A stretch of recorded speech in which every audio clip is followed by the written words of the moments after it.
It's about you because you're in the Lord. Come on, lift up your hand if you're here.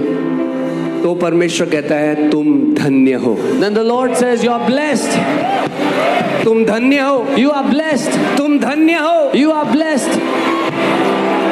अलग बात है जब मनुष्य आपको धन्य कहे, मगर जब स्वयं परमेश्वर आपको धन्य कहे, उससे बड़ी और कोई बात नहीं है।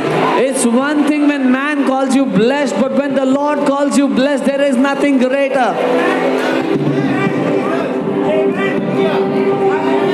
Amen? वो कह रहा है जब ऐसा हो तो मैं, जो लोग मेरे नाम के कारण सताए, अगर हम समझेंगे प्रभु क्या कह रहा है, हम कहेंगे कोई तो सताओ हमें। If we will truly understand this verse, we will go out looking somebody to persecute क्योंकि us. अगर आपको मसीह के लिए कोई नहीं सता रहा तो कुछ दिक्कत है। Because if nobody is persecuting you for Christ's sake, there is some problem. इसका मतलब आप ऐसे रहते हो उन लोगों के सामने, उनको पता ही नहीं लगता आप मसीह के हो। This means you live such a life that people never get to know you belong to Jesus.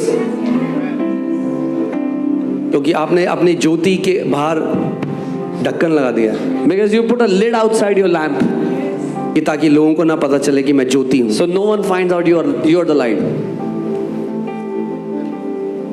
मगर अगर आप ज्योति की तरह चमकोगे But if you will shine like the light, और कीड़े आके उसमें जलेंगे तो वो बोलेंगे क्या गंदी चीज है यहाँ पे।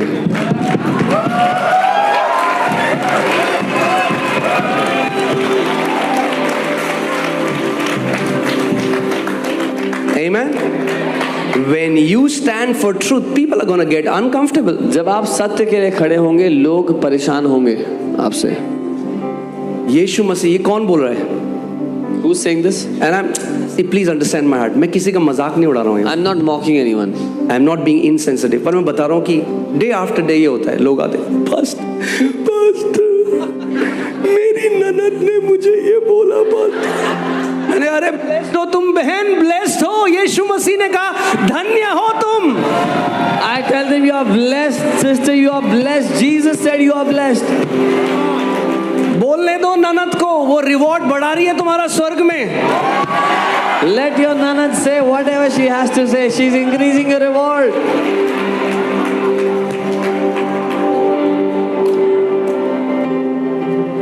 जो लोग स्वर्ग में चले गए वो कह रहे हैं खास थोड़े और लोग हमारी बुराई कर लेते, और बड़ा रिवॉर्ड था।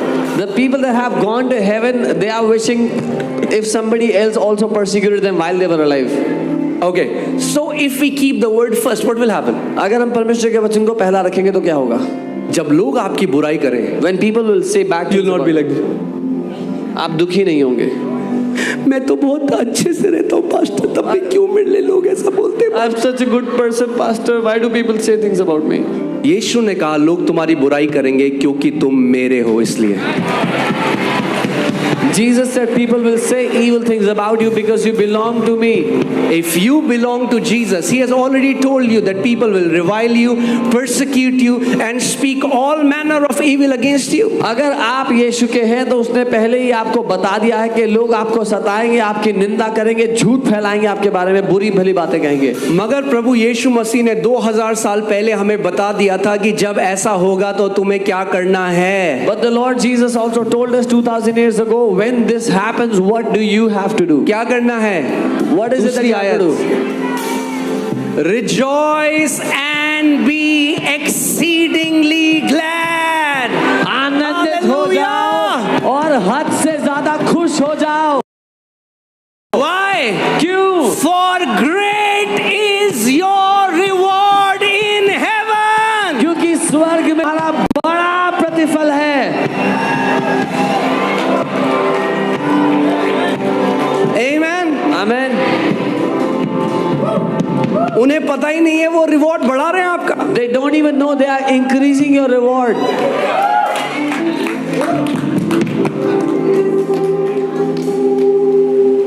Amen. He said, rejoice and be exceedingly glad.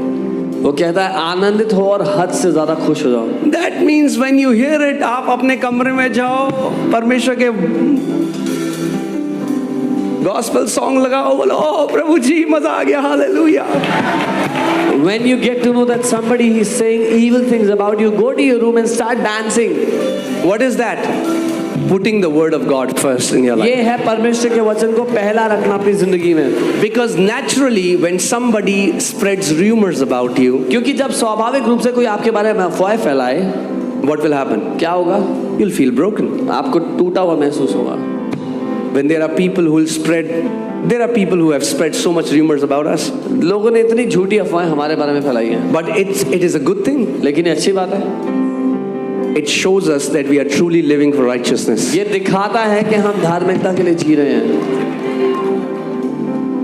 Jesus said, if the world has hated me, they will hate you also. यीशु ने कहा अगर दुनिया ने मुझसे नफरत की है तो तुमसे भी If करेगी। the world loves you all the time, then there is something wrong. अगर दुनिया आपसे बड़ा प्यार करती है हर समय तो कुछ दिक्कत है। But when you stand for Jesus, they will come to persecute you. लेकिन जब आप यीशु के लिए खड़े होते हैं तो वो आपको सताने के लिए आएंगे। But when that happens, और जब वो होता है rejoice आनंदित हो and be exceedingly और glad, हद से ज्यादा for खुश हो great जाओ। is your reward in heaven. क्योंकि स्वर्ग में तुम्हारा बड़ा प्रतिफल है। Hallelujah. आगे बढ़ते हैं। For so they persecuted the prophets who were before you. क्योंकि उन्होंने उन भविष्यद्वक्ताओं के साथ भी यही किया था जो तुमसे पहले थे। We read about these awesome prophets in the Bible. आप बाइबल में इन अद्भुत भविष्यद्वक्ताओं के बारे में All of them were persecuted in their own generation. उन सब की पीढ़ी में उन सबको सताया गया। All the men of God, the great men of God that we know, they were persecuted in their generation. When they died, उसके बाद वो हीरो बन गए। वो सब परमेश्वर के महान जन जब अपनी पीढ़ी में थे तो उनको बड़ा परेशान किया गया। जब वो मर गए तो उनको हीरो बना दिया। When they were alive, media used to write things about them. People used to speak filth about them. But the moment they died, they became heroes. जब वो जिंदा थे तो मीडिया उनके बारे में गंद लिखता था, लोग उनके बारे में बुरा भला कहते थे। जैसे ही वो मरे हीरो बना दिया उनको। Amen. So we are going to keep the word of God first. That means our response should come from the word. तो हम परमेश्वर के वचन को पहला रखेंगे, मतलब हमारा जवाब, हमारी प्रतिक्रिया वचन से होनी चाहिए। You know, man of God Kenneth E. Hagin used to say, when you're in the fiercest of battle, that is the time you should rejoice the most. परमेश्वर के जन केनेथ हेगिन जी कहते थे, जब तुम भीषण युद्ध के, भीषण लड़ाई के बीच में हो, Yeah, that's when you rejoice the most. तब तुम सबसे ज्यादा आनंदित हो। Amen. Hallelujah. And then what does the word say? फिर वचन क्या कहता है? When you find the word, जब आप वचन को ढूंढ लेते हो, they are life unto those that find them and health to all their flesh. वो उनके लिए जीवन ठहरता है, उनके पूरे शरीर के लिए स्वास्थ्य ठहरता है। And this word health in the Hebrew comes from the word marpeh, M-A-R-P-E-H. ये जो शब्द स्वास्थ्य है ये इब्रानी का मार्फे शब्द है। But it's not, it doesn't mean health, it means medicine. लेकिन उसका मतलब स्वास्थ्य नहीं है, उसका मतलब दवाई है। Do you know that God also has a medicine? आप जानते हो परमेश्वर के पास दवाई है आपके लिए। This is God's medicine. ये परमेश्वर की दवाई है। It's more powerful than any chemotherapy. It's more powerful than any radiation. It's more powerful than any other stem cell surgery. किसी भी स्टेम सेल सर्जरी से कई ज्यादा शक्तिशाली है। His word is his medicine for all your flesh. उसका वचन दवाई है आपके पूरे शरीर के लिए। That means it will work in every area of your body. इसका मतलब ये आपके शरीर के हर एक अंग में काम करेगा। It has the power to go inside and even heal you at the cellular level. इसमें ये ताकत है कि आपके शरीर में जा करके आपके सेल के स्तर तक आपको ठीक कर दे। When you honor the word जब आप and you वचन give का आदर attention to करते it. When you honor the word and give attention to it. जब आप वचन का आदर करते हो, उस पर ध्यान देते हो। Hallelujah. तो बहुत मजा आने वाला है 2024 में। It's gonna be a lot of fun. Amen. I see us riding in a cloud of glory. मैं ये देखता हूँ कि हम एक महिमा के बादल पर सवार चल रहे हैं। Amen. And I'm telling you, this is the year of mighty, mighty, mighty testimonies in Jesus' name. और मैं आपको बता रहा हूँ ये साल है महान महान गवाहियों को पाने का। Amen. So, yeah, please be seated. this entire January, I want you to, I have said it again and I'm going to repeat it और again and again and again because there is great power in repetition. मैंने पहले भी कहा है और दोहराऊंगा और बार बार दोहराता रहूंगा क्योंकि दोहराने में बड़ा सामर्थ्य है। इस जनवरी we are building a foundation wherein it becomes a belief system that we live with the perspective of eternity. हम एक नींव रख रहे हैं जो हमारे जीवन की नींव है और वो है अनंत के दृष्टिकोण से जीना। If you are just living for 70 to 80 years, अगर आप केवल 70 से 80 साल की जिंदगी सोच के बैठे you will just live like the world. तो आप दुनिया की तरह जियोगे Because the world has a perspective of 70 to 80 क्योंकि years. दुनिया 70-80 साल का सोचती है। No, but we don't live for 70 to 80. नहीं, लेकिन हम 70-80 साल सोच के We should have the perspective of eternity. हमारा दृष्टिकोण अनंत का होना चाहिए। Amen. Amen. Do you know in the book of Revelation it says that the works of the righteous will follow them. अब जानते हैं प्रकाशित वाक्य की किताब बताती है कि धर्मी जन के काम उनका पीछा करेंगे, Not the unrighteous. अधर्मियों के नहीं। Their good works mean nothing उनके अच्छे कामों का कोई मतलब नहीं है because they have not received salvation. क्योंकि उन्होंने उद्धार नहीं पाया। But if you are born again, लेकिन अगर आप नया जन्म पाए हो, if you belong to Jesus, अगर आप प्रभु यीशु के हो, लोग कहते हैं खाली हाथ आए थे हम खाली हाथ जा रहे हैं। हम खाली हाथ नहीं जा रहे। we are not going empty handed, We are not going empty handed. हम खाली हाथ नहीं The जा रहे। Bible says the works of the righteous will follow them. Can you put that scripture please? Bible कहती है धर्मी जन के काम उनका पीछा करेंगे। Amen. So the way you live now matters in eternity. अभी आप जैसा जीते हो उससे अनंत पर फर्क पड़ता है। Are you hearing what I'm saying? सुन रहे हो जो मैं कह रहा हूँ? The way you live today जैसे affects your eternity. जैसे आप आज जीते हो उससे आपका अनंत पर प्रभाव पड़ता है। Okay, hear this. And I heard a voice from heaven saying to me, Write, blessed are the dead who die in the Lord from now on. Yes, says the Spirit, that they may rest from their labors and their works follow them. और यहाँ लिखा है और मैंने स्वर्ग से ये शब्द सुना कि लिख, जो मुर्दे प्रभु में मरते हैं वे अब से धन्य हैं। आत्मा कहता है हाँ, क्योंकि वे अपने परिश्रमों से विश्राम पाएंगे और उनके कार्य उनके साथ हो लेते हैं। Amen. So this is the time we live sacrificially on this earth. तो ये वो समय है जब हम बलिदान स्वरूप जीते हैं पृथ्वी पर, So that we will rule and reign with Him in glory. ताकि हम उसके साथ महिमा में राज्य और प्रभुता करें। Amen. आमीन। I want to tell you, if people would just know it. अगर लोगों को पता लग गया ये बात। Are you ready? तैयार हो?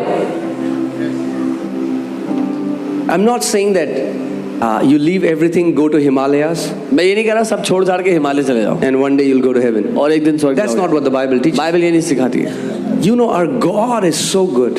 हमारा परमेश्वर इतना भला है।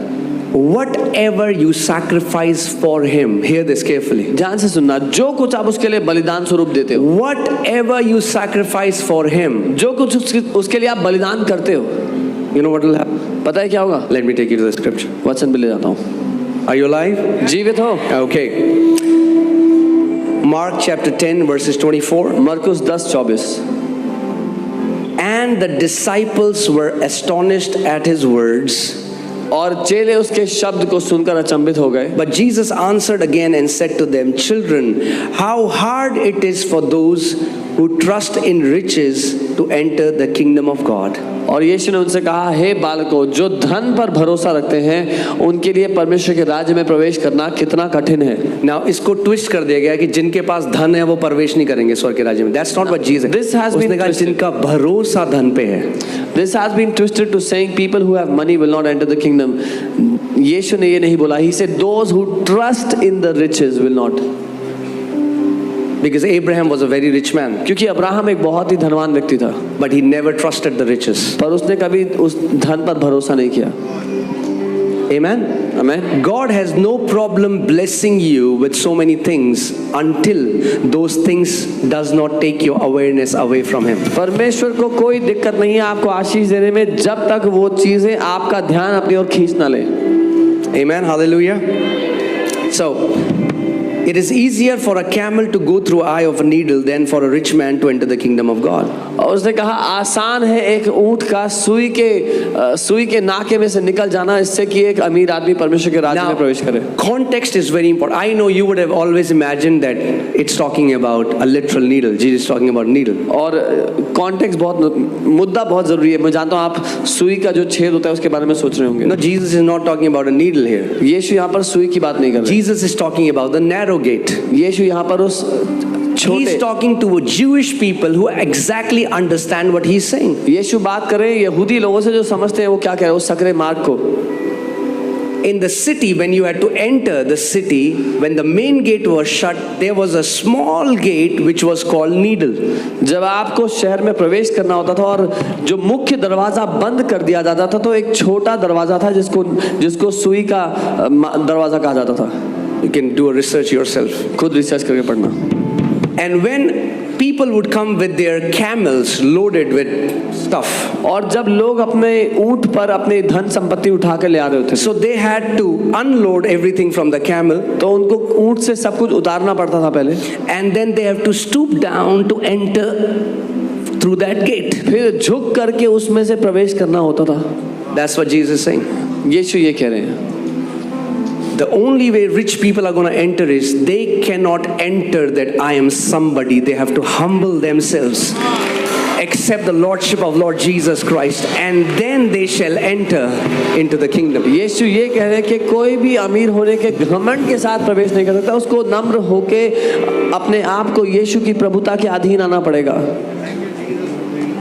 Amen. Hallelujah. Again, we don't have time to go into detail, but someday we would. All right. But Jesus looked at them. Okay, then what happens, right? And they were greatly astonished, saying among themselves, who then can be saved? और वो बहुत चकित हो गए, हैरान हो गए कि सोचने लगे कि फिर तो कौन बचाया जा सकता है. Jesus looked at them and said, with men it is impossible, but not with God. यीशु ने कहा मनुष्यों के लिए असंभव है पर परमेश्वर के लिए. For with God all things are possible. क्योंकि परमेश्वर के लिए सब कुछ संभव है. Are you seeing the context? The talk is about finances, possessions. पूरा मुद्दा है पैसे की बात चल रही है, क्या संपत्ति है उसकी बात चल रही है.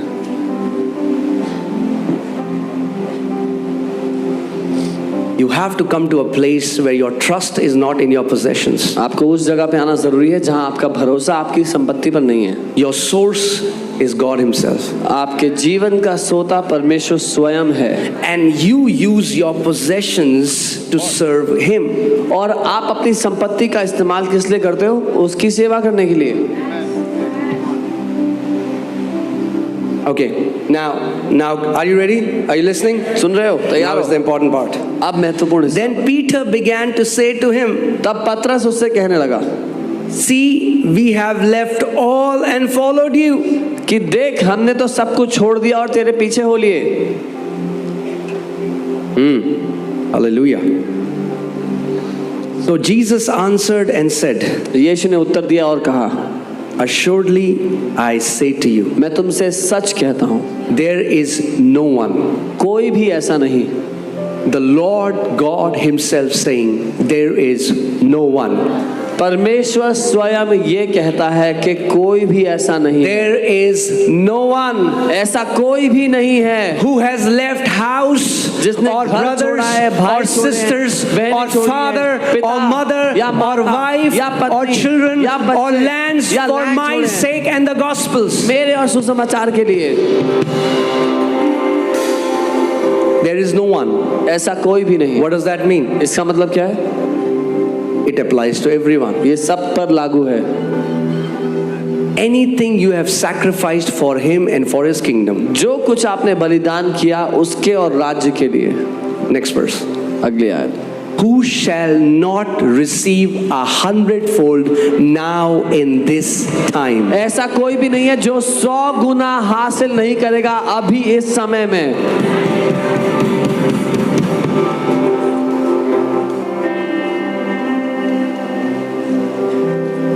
That's God's heart. ये परमेश्वर का दिल है आपके लिए.